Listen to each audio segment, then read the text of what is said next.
Oh, hello, everybody, and thank you for joining us for the 15 Below How to Build Customer Loyalty During Disruption webinar. We've got a great set of panelists today and presentations so that we can discuss how to treat disruption as an opportunity to build trust and loyalty with your customers rather than it just being a detriment to your brand. So the agenda for today, we have... apologies, that's our fire alarm. May I have your attention, please? The public Excellent. address. We've just lost the panel. Bear me 1 second, I'll try and mute it. Fire alert. Excellent. So as you see, we have some panelists. Some might be stood outside with their fire warden now, which we'll do some instructions for in a minute. We also have a presentation to set the scene, and we've got some audience questions and things like that. So just to talk quickly a bit about 15 Below. We are a travel specialist company that automates workflows that result in communications. So we do varying communications from booking confirmations and pre-trip reminders and check-in, all sorts of things like that. But we really specialize in disruption communication. We've got about 50 clients around the world. And we look after about 650 million customers altogether, 650 million passengers, sorry. We send out messages across all the different channels, so email, SMS, app push, all of that kind of thing. And the reason we do that,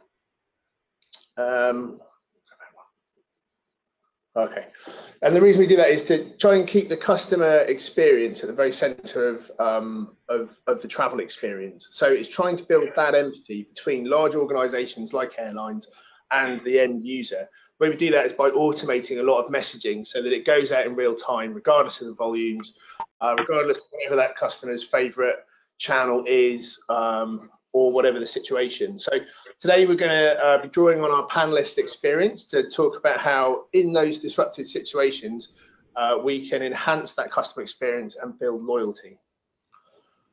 So I'm going to hand over to our first of our panelists, which is Ollie Bradburn from JLT. Ollie, if you'd like to introduce yourself. Hi there. No, firstly, my apologies about the fire alarm. I can now confirm I've put out the fire, so we're all safe. It's fine. Excellent. No, thanks, Al. So, as I said, I work for Jardine Lloyd Thompson Insurance Brokers. We're part of the Jardine Matheson Group. We are one of the largest airline brokers in the world, representing around 40% of all airlines globally.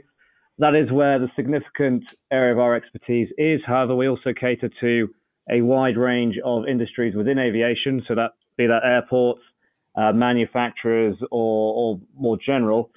That's sort of our traditional book of business. I myself work in non-traditional risks. So that involves ensuring everything that's a bit weird and wonderful. And that could be replacing deposits with performance bonds. It could be insuring against extreme weather, or even insuring against a crash in the oil market, which affects fuel prices. Of course, also one of those weird and wonderful things is EU 261 and delays and cancellations to flights.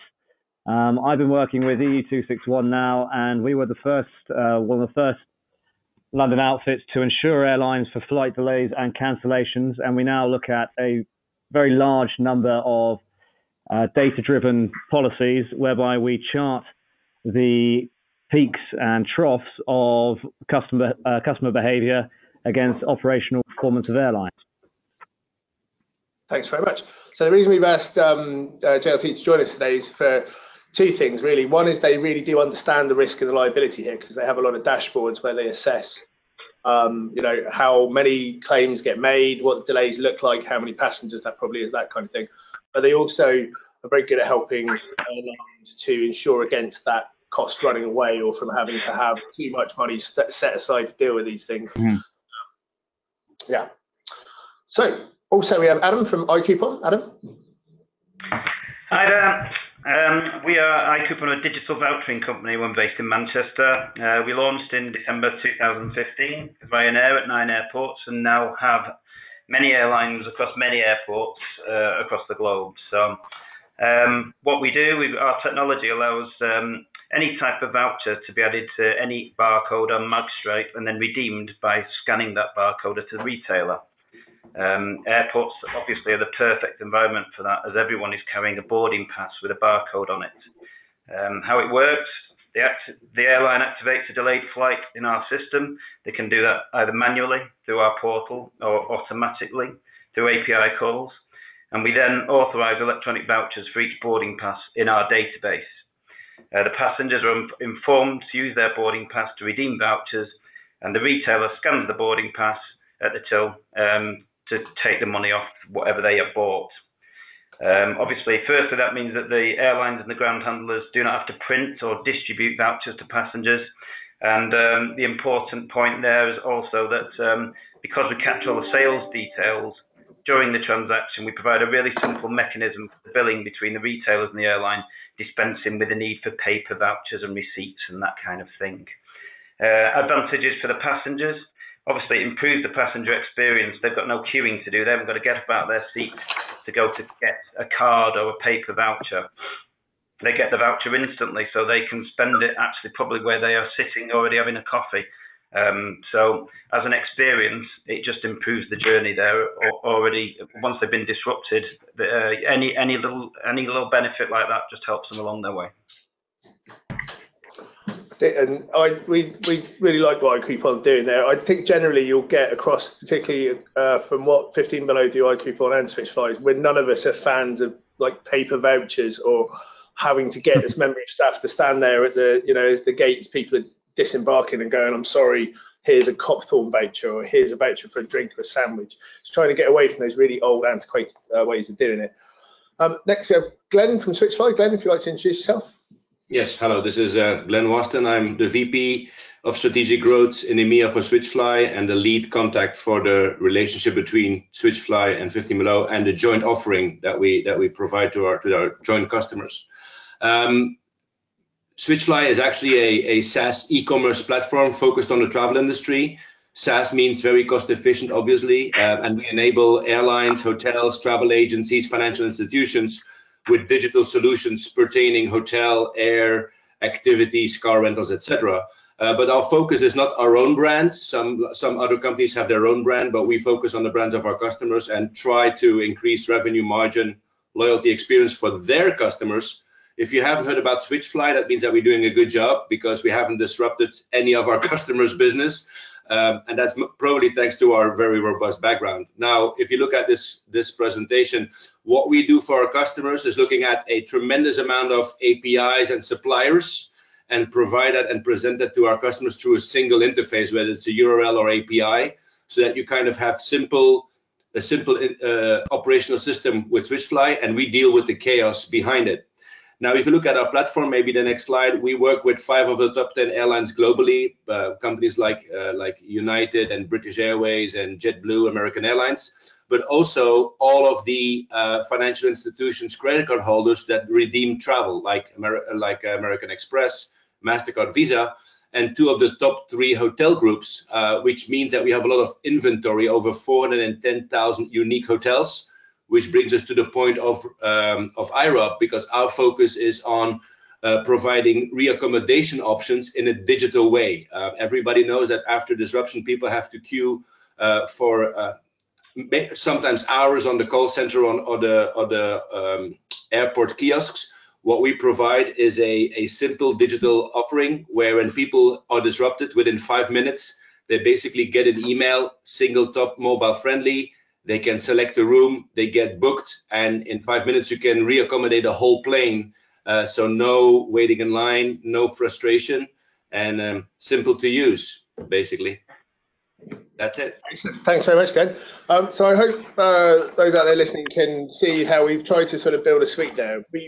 From our point of view of 15 Below, when we're sending out messages to tell people they're delayed, they've been reaccommodated onto another flight, they've missed their connection, it would be great. We want to work with these partners so that we can just include this content in there so that it's seamless, there's no vouchers, people can book direct with a hotel, all of that kind of thing to make that process really slick and really easy to use so that it reflects really well. So just to sort of bring all of this into focus really and to talk about it, I'm going to hand over to Rachel Bassett, who's going to talk you through, just sort of frame up this as a subject. Hello, everybody. Okay, so I'm just going to spend the next sort of 8 to 10 minutes setting the scene and to put into context what our panel discussion will be on, and to really understand what the opportunities are in terms of improving the customer experience when disrupted.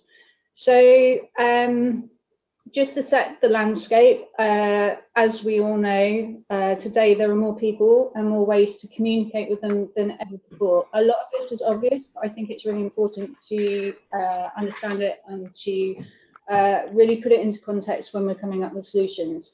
IATA predict that passenger numbers are set to almost double within the next 20 years, and that's putting a huge amount of strain both on airlines, but also, airports and the other travel providers that sit in and around. Meanwhile, unfortunately, travel disruption does continue and customer expectations continue to grow. So it's really important for everybody within the travel industry to take that on board, to understand it and to grapple with it, and really identify what opportunities exist, especially in terms of, as the industry does become more commoditized to a certain extent, how customer experience can really differentiate you and really bring a personality back to your brand. As tech providers ourselves, we certainly look to proactively in terms of how do we adapt to this changing behaviour, and how can we collectively add more value to the traveller and possibly improve revenues as in the process. From our perspective, disruption is a critical element in this equation. Unfortunately, it is predictable. Things like weather storms and tornadoes, and even like an inch of snow that we had in the UK last week can bring everything to a standstill. So it is never going to go away. It is predictable, and handled badly, it's hugely expensive. Technology can help to reduce the operational burden and the overheads associated with it. One example would be things like automated two-way notifications, which can process schedule change en masse in minutes. And that's something that JetBlue do very successfully, where a customer can accept or reject a proposed flight change at the press of the buttons. They effectively clear 78% of their schedule changes within minutes. Now that sounds like a benefit to the airline, but if you're standing in the customer's shoes, think how much smoother that overall experience is, and how much more likely you are to then book with them in the future, because that friction has been taken away. But essentially, I guess the main point here is really, if you're looking to make extra money, you really need to get the basics right first. Disruption, as we all know, because we've all been there, is also the place where trust is built or broken. So it's the other reason why disruption costs companies so much money. How you treat your customers, and let's not forget your staff, during these times of stress is critical to long-term loyalty and will directly influence your bottom line. So again, it comes back to who 15 Below are as a company. We strongly believe that communication is essential, and you can take that in any walk of life. You go to any council with any problem, it's always about communication. It's understanding where you are and having the ability to take control. Now, there are a number of studies which also show that companies that engage well with their customers get between 6 and 10% more revenue than those who don't. So customer experience, from our perspective, really needs to be at the core of everything that we do. It's not just as an afterthought. The quality of experience you provide powers that customer trust and loyalty and advocacy, and that ultimately turns into growth. So what I wanted to do, that's really just sort of setting the scene. I appreciate that a lot of that we hear about quite often, but it does really help us get into the right mindset. What I'd like to do now is to step into the customer's shoes and run through some really quick and really simple steps on how technology can be used. And yes, it is today. It isn't sort of like way out into the future. How technology can be used to build this trust and to help airlines to lower costs and ultimately to make more money somewhere along the line. So number one, before the flights, I warn you, some of these are going to be quite obvious, but not all airlines, shall I just say, follow this route. I think before the flight, don't delay your customers at the airport. You need to proactively advise them of delays before leaving home. And that could be anything from there are roadworks en route, let them know in advance so that they take more time in order to get to the airport.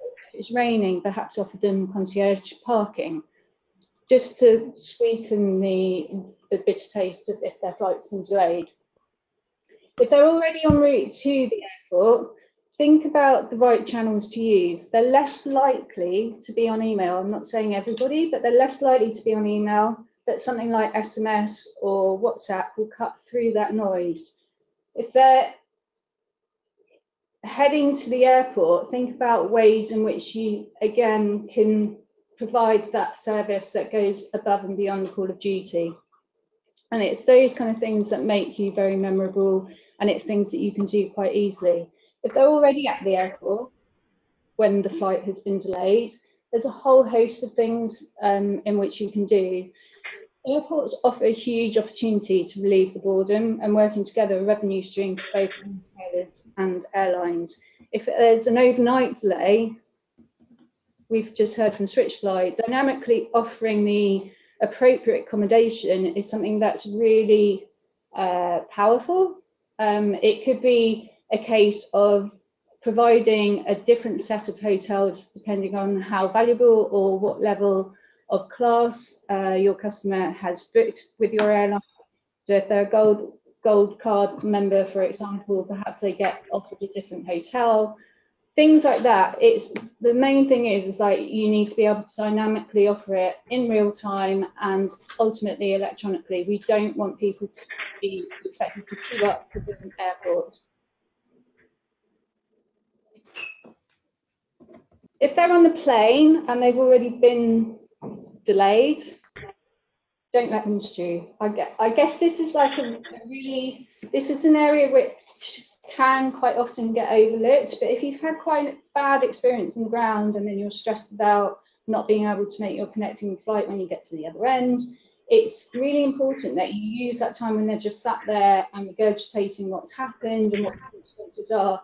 It's really important to capture that. And again, the technology is in place whereby you can either send the notification through to their phone, perhaps you can offer them free Wi-Fi whilst they're still on the ground. You can offer them free Wi-Fi for the entire flight. That might be a very simple service you can offer to them, or make legal compensations a lot easier. So things around EU 261, if they are eligible and they're more than likely to want to claim, then why not proactively offer that to them, and it will really show that you're there and you understand their pain. All of this can again be done through technology and quite dynamically. Now, if they're in destination, this is really an opportunity to shine effectively. Think about the channels that you can use. So again, you're less likely to be on email if you're a leisure traveller, and chances are that you're going to be on social. So think about how you would communicate any disruption, flight disruption, to your passengers within that situation. Tours and activities is a huge growing. I think Focusrite predicted that was going to be worth $183 billion, I think it was, in 2020. So it's a huge opportunity there, and having the ability to weave in services like that into your notification when you notify your customer of the delay is really powerful. So standing in your passenger's shoes, if you were told that your morning flight had been cancelled and you're now leaving at 7 o'clock in the morning, think about how you would want to spend your time. Is it a leisurely brunch, perhaps go shopping, do some sightseeing? And wouldn't it be nice if you could rely on your airline to give you the freedom to do that? That could mean being notified, you know, don't come to the airport, we've rescheduled you onto this flight in the evening. You can hit the button and accept that, but also as part of that communication, you could be offered money off on a tour or excursion. Now this again, I guess the main point here is really taking all the data that's available and using technology to do that, to make sure every different notification that is sent is highly personalised. If you're travelling with kids, for example, and it's raining, it may be a case of, saying you've got this day in Paris, it's raining, you've got kids, but hey, we're really sorry that your flight's been delayed. We've got you this amazing deal on this activity, which you can do for the day and make the most of it and go and have fun. That's something that you can do today. We have companies, or there are companies out there such as Musement, which can take any data that you feed them to dynamically offer these sort of tickets. When you arrive back home, so when your customer arrives back home, I guess, other than apologising when it's taking place, but when they get back home, always remember to apologise, acknowledge it. One airline that we've worked with went to the extreme. They actually greeted their customers as in Sharm el-Sheikh in Egypt back in 2015. They actually went beyond the call of duty, I would say, in the sense that they actually greeted their customers who had been stranded in Egypt for a number of days, and they met playing with tea bags and milk and bread, very British kind of thing. And it's that kind of thing that makes a real difference. Now, you might not necessarily have the ground crew that can do that. Perhaps it's not overly practical, but again, coming back into the coupon space, you could reenact that with technology, perhaps by giving them a voucher, so that when they land back in London Gatwick, they pop along to Marks and Spencer's, they've got a voucher and they can go and buy all their essentials, so that when they get back home, they can just relax and chill out. I think that's quite a nice thing to do. And then finally, when they're back at home after the flight, always remember, follow up. So survey how well you handled the disruption, and acknowledge when your customers had a run of bad luck. Record it and respond accordingly. So if it ever happens again, you can respond appropriately and you take that into account. Brilliant, thanks very much.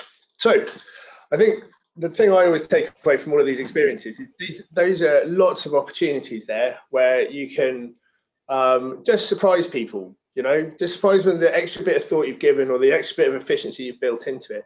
All of your passengers are going to have an opinion one way or another, and they're going to broadcast that opinion to the world. So you either try and affect that opinion in a positive way and get them talking about the nice little surprise gesture that you made for them, or you leave them to complain and moan on social media. So I'm going to move on to the panel discussion now. And the first question here I'd like to ask Ollie. So flight disruption costs the travel industry about 60 billion a year, we think, which is probably a conservative estimate. But what do you think the whole story is from a financial impact point of view? I know we've had conversations in the past, Ollie, about the cost of keeping money aside, for instance, when you're not sure how much all of this costs you. Quite well. I'd actually go further and say it's probably a larger figure than that, if I'm being entirely honest. And as you quite rightly point out, getting disruption wrong, especially from what we've seen, is a massive financial black hole. And with a lot of our clients at the moment, if they were to have all of their passengers make a claim for all of their delays and cancellations over the past couple of years, they'd be out of business. And so there is a huge emphasis for them on treating their customers correctly, really from two standpoints. One, so that they don't claim, for a start, but two, also because, like you were just saying, it can utterly make or break a passenger's experience. And just sort of give you some examples, what we do is we take flight and customer data from our clients, so we have a really good idea of what the costs are involved. And when people think of disruption, they first really think of duty of care costs. So how much is your passenger going to make a claim for hotels? Where are you going to put him or her up? How much is it going to cost to transport them? Refreshments, things like that. But there is a whole myriad of other costs. So at the same time, you could be looking at EU 261 delay payments. You can also be looking at financial penalties from the airport for messing around with the slots as well. So by the time you've actually dealt with a delayed flight, aside from the passenger's experience you've possibly ruined, you're also looking at a huge cost.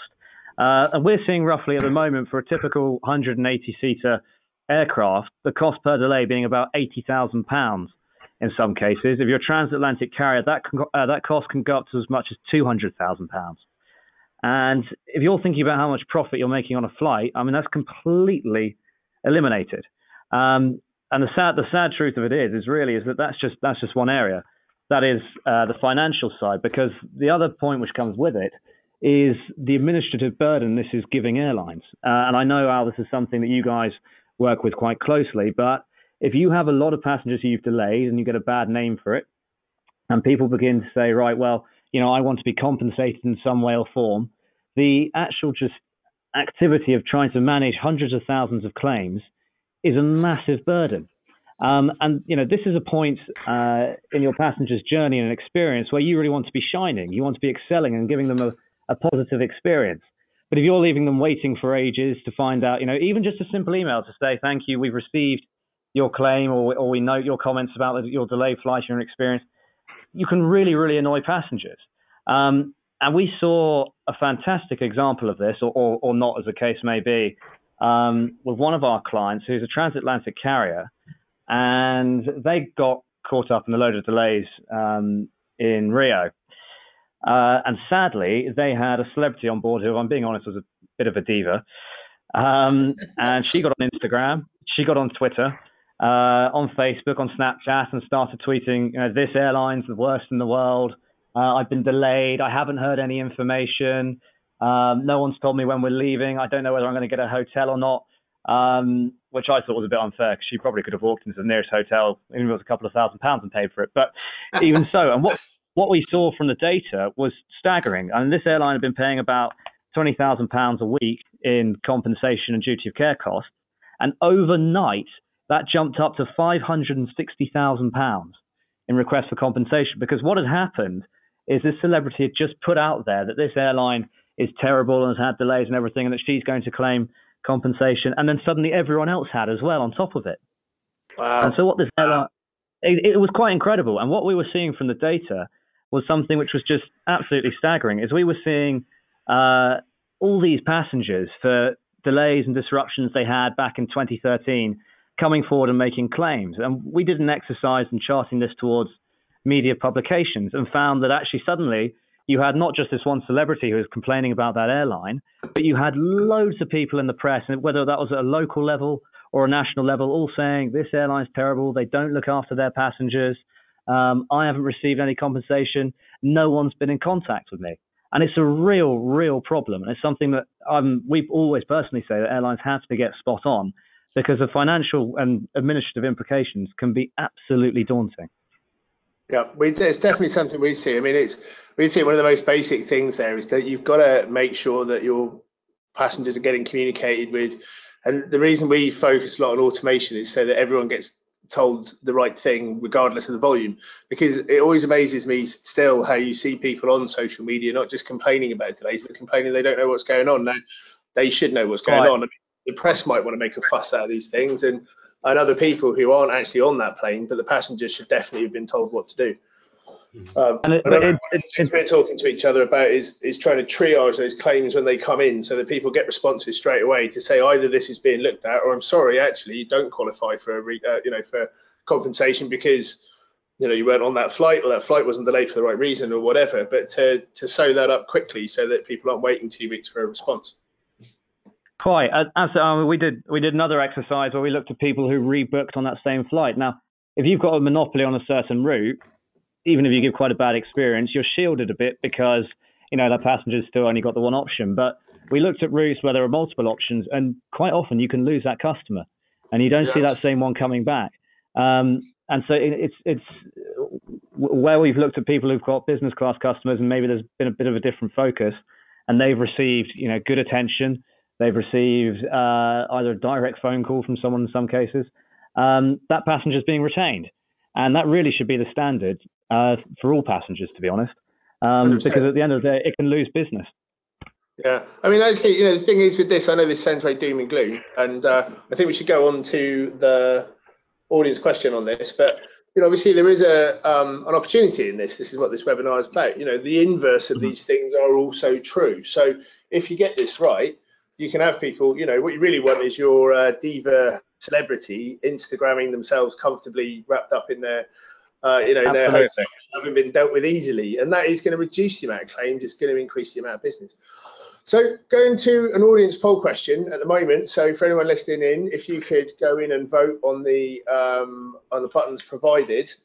But so what we'd like to know is, are you looking at this at the moment? How are you looking at ways to build in customer loyalty during disruption? So if you'd like to vote now, using the buttons provided. I know not everyone, all of the panelists can see what's going on, so I'll read this out to you.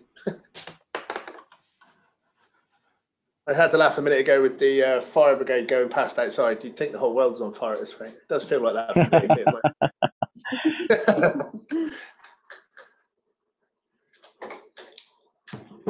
So just give everyone a few minutes to have a think about it and respond. Really interested to see how this goes. I know in a lot of the conversations we're having at the moment, and I know the same is true for the panelists, this is coming up quite a lot. So it'd be interesting to see how many of the people in the audience are getting in there. So the results are coming in. We've got 36% of the audience say yes, they are looking at it, and 43% are saying that they're kind of thinking about it, and 21% no. So that's interesting. What do you feel about that on the panel? What's your experience? Because I know we've been having a lot of the similar conversations out there, Glenn. Is that in line with the conversations you've been having? It looks a little bit on the 36%. I think there's a difference about how many people are thinking about a strategy and how many people are thinking about a digital strategy. Because coping with disruption, I think that number should be lower as far as digital strategies. I think that's what we see as the biggest roadblock. Is there a digital strategy in place? Because the complexity of what you need to make IROP work, not only as far as the legacy technology that you have to connect to, but also the profiles, the loyalty, the different partners, whether it's iVouchers or hotels. So having an integrated solution is probably, I mean, I'm guessing less than 36% has such a digital strategy for it. If they're looking at having a help desk and the kiosks and having a call center overstaffed for statistical chance that maybe there's going to be an IROP, they probably have an offline strategy, but I would doubt 36 has gone to the digital era already. What about you, Adam? Because I know you're on the technical side there at iCoupon. What do you find are the biggest sort of barriers for, for airlines and the like looking at this? Do you think it's the same thing? It's trying to get that unified digital strategy together. Yeah, sure it is, and we speak to a lot of airlines in that light green bar. Fortunately, from an iCoupon perspective, you can use it without integration, but it's better with integration. So it's definitely where we want everyone to be. Yeah, we're still finding it. It's kind of we definitely find there's a bit of a lack of. I think it's sometimes perceived as being more difficult than it is actually. One of the things we found is that you can do a lot of very personalized, dynamic stuff, and it's just a case of having the right, dynamic links and API calls in there. I know the conversations we've all had collectively, none of it looks particularly challenging actually, although it will look very clever when it's delivered. What are you finding the barriers are out there, Ollie? Because I appreciate it's a very hot subject when you're in there talking about it, because obviously the concern is that the airline's suddenly going to increase the amount of claims they're going to get or something like that. I mean, I know we've talked about trying to resolve some of those technical barriers, but what do you see as being the resistance for airlines to sort this out? Well, really, it's understanding and culture. Understanding the full implications and how this impacts you, and then the want to be able to change and do something about it proactively. I think having a clear strategy in place, I would say above all else, is quite possibly the best thing we see. I mean, we've seen some airlines who've said, right, this is what happens, this is what we do, and they're very clear about what the processes and procedures are. And it's quite unsurprising in their data that their customer retention is a lot higher, and their loyalty is a lot higher, purely because they've mapped out this is what we're going to do, and they're very proactive about it. In that particular example, the was actually a CFO we spoke to there said, for us, we view this as a great opportunity. I mean, how often you don't often get the case where you've got your customers coming to you. You've got a chance to talk to them. You're not chasing them or pestering them. They're coming to you. So, to be being clear on it and having a good understanding and knowing what you're going to do seems to be the big thing at the moment. Excellent.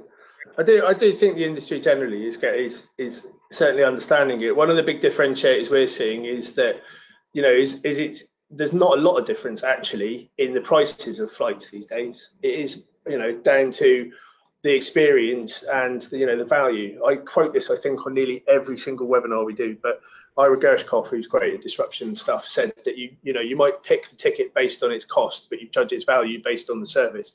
It's so true. Mm. So we've talked about problems and worried everyone. Let's talk about some of the solutions. So Adam, I wanted to ask you first, like thinking back to, you know, some of those slides and those pointers we gave earlier on. What are some practical solutions do you think for anyone out there who's looking at this at the moment? How can they start thinking about using, you know, vouchers and coupon? Yeah, sure. Yeah. Well, yes. So the key to it all, you know, basically like you've been saying, is communication and being able to tell passengers in a timely, efficient way that they're in the result of a disruption. But you know, for instance, if they get a text message that says, "Go and use your boarding pass to redeem a €5 voucher," it's much better than saying, "Can you stand up, run across the other side of the airport, queue up, get a paper voucher or a card, and go back and spend it just where you were sitting earlier." So as a start to it, it's great that, you know, if someone can communicate that idea to them, you know, brilliant. From an iCoupon perspective, it definitely works better when you know, we're trying to reduce touch points between a passenger and the airport staff for the benefit of both, you know, really. So at Schiphol, for instance, which is our busiest airport, you know, it's been pretty bad weather in Europe over the last few weeks and months, as you know, but there's been about 100,000 vouchers issued through iCoupon.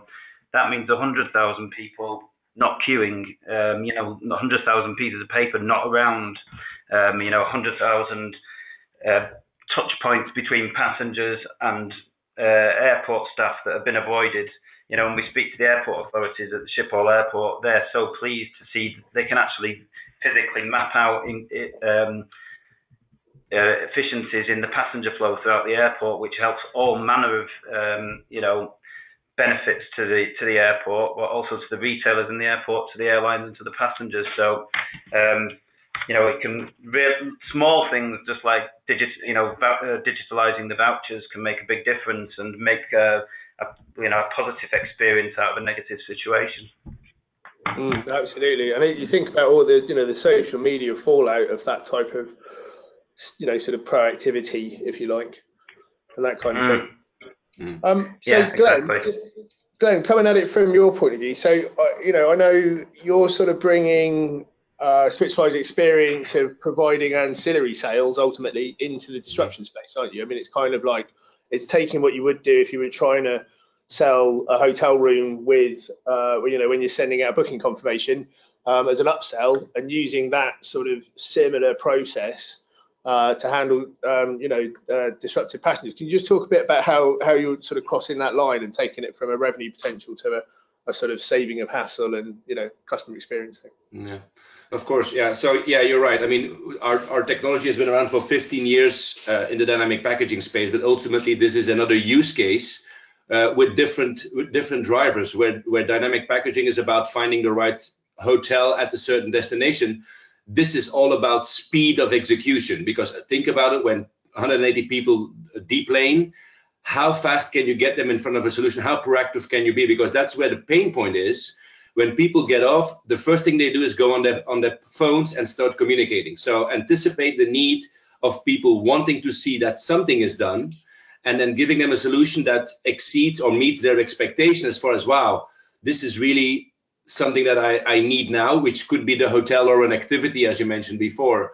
And so for us, because we already have this integration with all these sources of content, because we have the links with you guys and providing communication at the right time, you get to offer them a solution. What we bring on top of that is that in the old days, or I mean, the current days still, people get a hotel or they get a voucher to get one product. Because we have this dynamic packaging tool, we can allow the airlines to define different business rules for different profiles or different loyalty levels. So different people can get different proposals.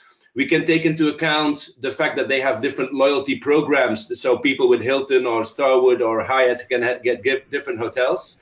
And they can actually get a choice, because if we can give them 3 options instead of 1, people are happier. And even we can give them the option to buy extra or upgrade, so to speak, within the hotel or to other hotels. Some business people have a daily rate or a daily amount they can spend on hotels. So instead of getting the standard hotel at the airport, they might decide to go back to their Hyatt in the main, close to their office, and pay $10 more to change a hotel. So you're turning a problem into a customer loyalty engagement on a customer experience, but also you're turning it into a revenue option, because now people can upgrade from a standard room to a suite, or they can upgrade from the provided room to their preferred room. And people are just happier being able to do that themselves with 3 clicks on their mobile phone, before they get the chance to go online and start being frustrated like the diva that was mentioned. Because I think one of the things that we've seen is, yes, there's hard cost and there's soft cost and there's rebooking costs, but we believe that the cost of breaking down the brand and the cost of the bad communication by the customers online could be a 2 or 3x times the decrease in value than actually the hard cost is.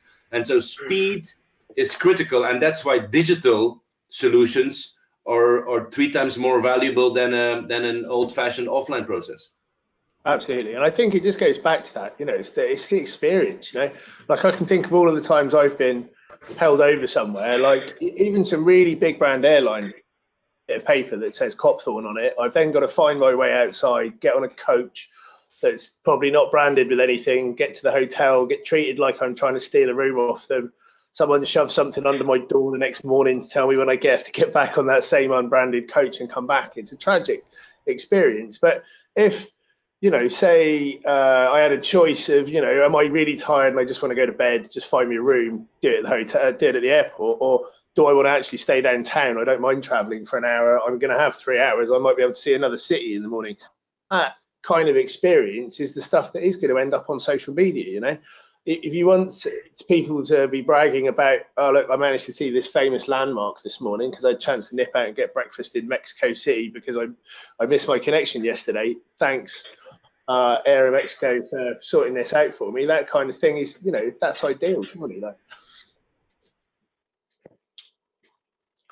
I'm just interested to find out from the group, because just quickly, who are your heroes out there at the moment? If the people sort of listening to this webinar, if they've got, who are the airlines you think are handling this kind of thing well, or is no one handling it well at the moment? Ollie, I'm going to start with you. I'm not sure I'm licensed to say, sadly, but oh yeah, I suppose it's confidential, right? Yeah, well, as you can imagine with this stuff.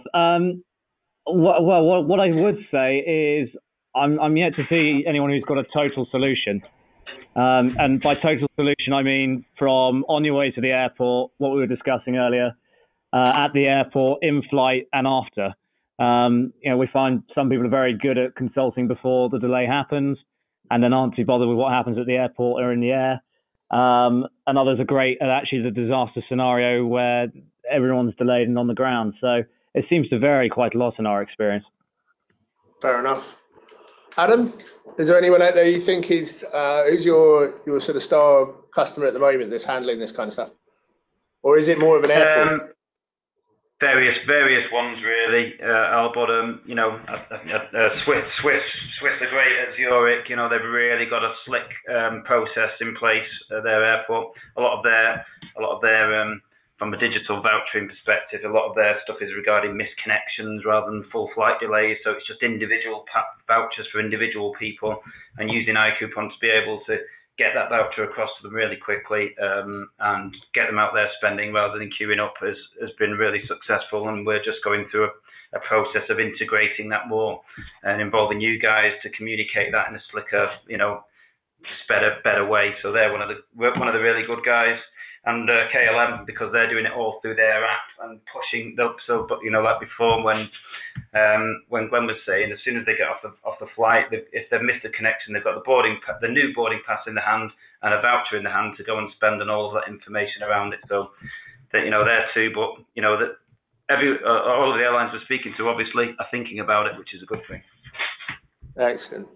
What about you, Glenn? Who do you think is going to be the forerunners for this stuff?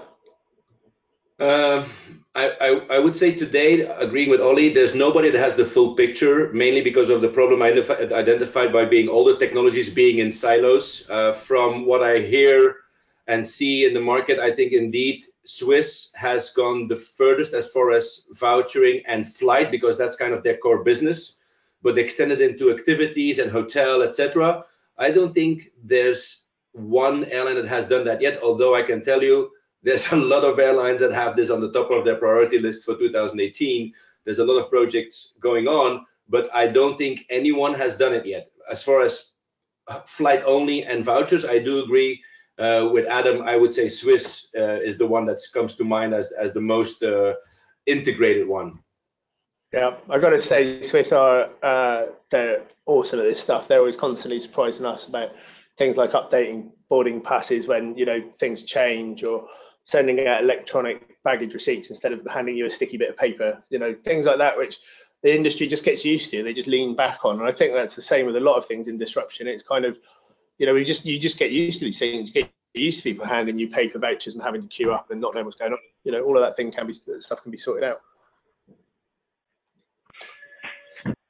I think there I'm going to hand over to Rachel for a few closing comments on this. Thanks very much for the panelists for joining in. So, just how can we tie all this together, Rachel? What's the closing comments? Well, I think listening to JLT, iCoupon and Switchfly, and obviously to the conversations that have taken place, communication is obviously a linchpin in terms of putting it all together. You can have all the services and solutions. It's a case of getting that information into the hands of the customers quickly and easily, and reducing that friction as much as possible. Proactive and personalised communication is essential to managing disruption better. This is from a customer experience point of view, but also an operational point of view as well, as we heard. To JLT's point earlier, your customers own your brand reputation, not you. So keeping your customers informed is the foundation for any good long-lasting relationship, certainly. And the stuff, let's not forget, that TripAdvisor and TripIt 5-star reviews rely on. That's kind of like the essence of it. Multi-channel approach obviously is a massive piece of that puzzle. Enabling or taking into context where your customer is in the journey, and ensuring when you do send a coupon that whether that's via WhatsApp or SMS or email, it helps to extend the reach and reduce that friction. And part of that is obviously to ultimately free up your staff to provide the human touch. Getting it right effectively means less of the bad public press. So I gave the example earlier about Chamas. There was definitely one airline that came out really not very well in that situation, who had a lot of negative press and social commentary.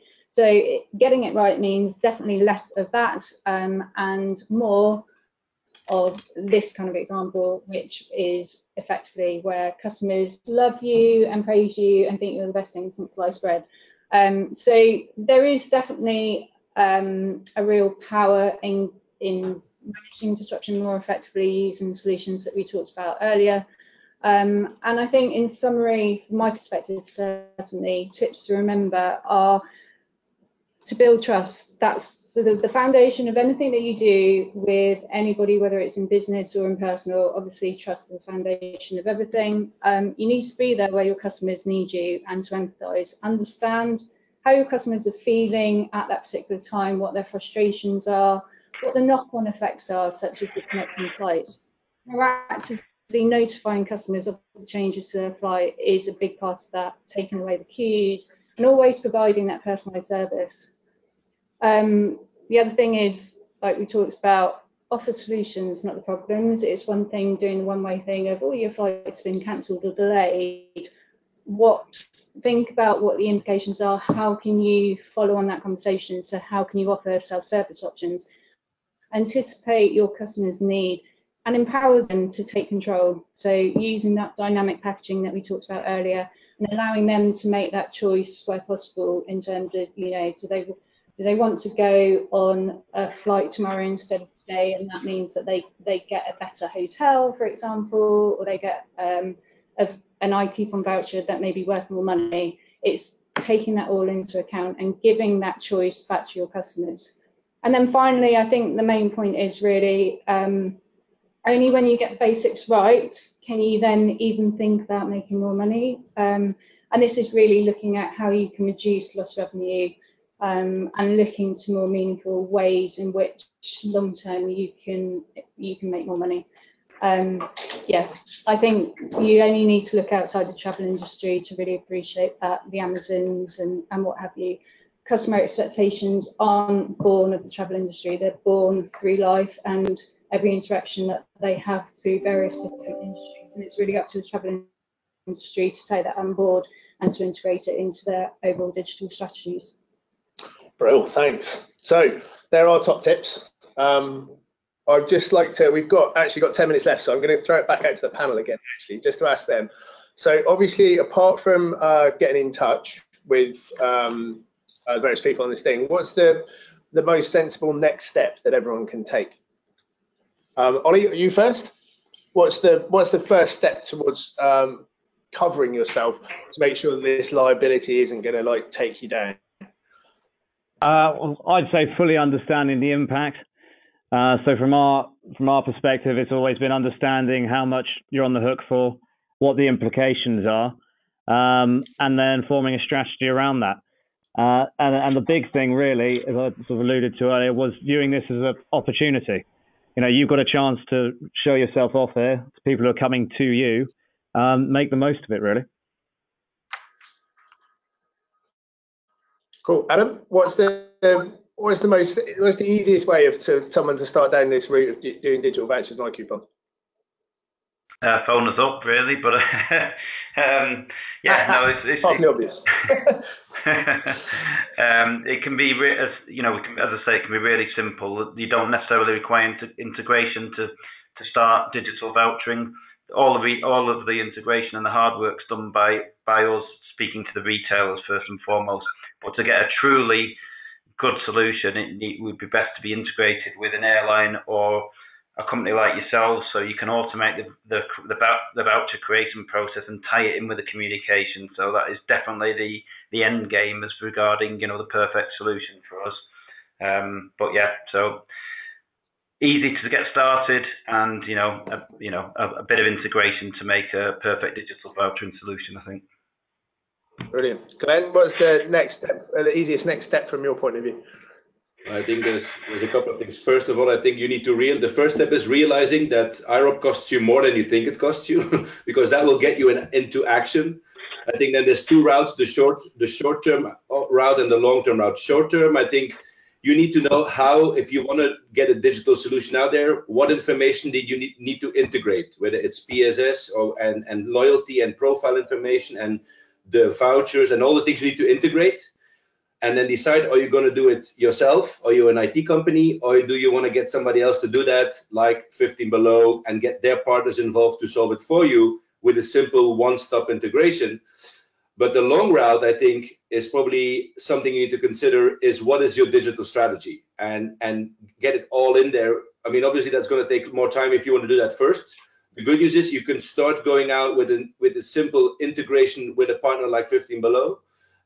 But you need to consider, I mean, that was my advice to any airline, is how am I going to not only solve the problem now, but how am I going to be digital and expand customer experiences in the future? And then you can tie it all together. Yep. I got to say, actually, I mean, I know all this sounds really complicated, but we've seen implementations which aren't far off just dropping a link into some messages. It's just a bit of dynamic content in some of the templates you send out. Obviously, it can get really complicated. You know, you can, and the idea is to load in enough empathy and enough detail into the personalization to make sure that the right person gets the right offer. But you know, the good news is there a big step here. going back to what, talking about who the heroes are in this, I think the big headline grabbers who solve these solutions from airline point of view are actually be the ones who suffered the most from disruption over the last couple of years. It will be the ones that have, whose reputation has been tarnished. They're the ones, in my experience, who are looking to solve these problems, to the best result, because they want to make a big deal out of what they're doing. So thanks everybody for joining us. Thanks so much to the panel and for everyone for joining in. Thanks Rachel for the presentations. We've recorded all of this and we'll be publishing it to everyone who needs to see it. Our contact details are in there and you'll be able to see all the slides. If you are interested in any of these solutions, please do contact us or any of the panelists to discuss it. It isn't as difficult, as complicated as you think it is. It's almost certainly less complicated and expensive than doing it the hard way. So I'm going to close there. Thanks everyone for your time today. It's been really enjoyable. Thank you. Thank you.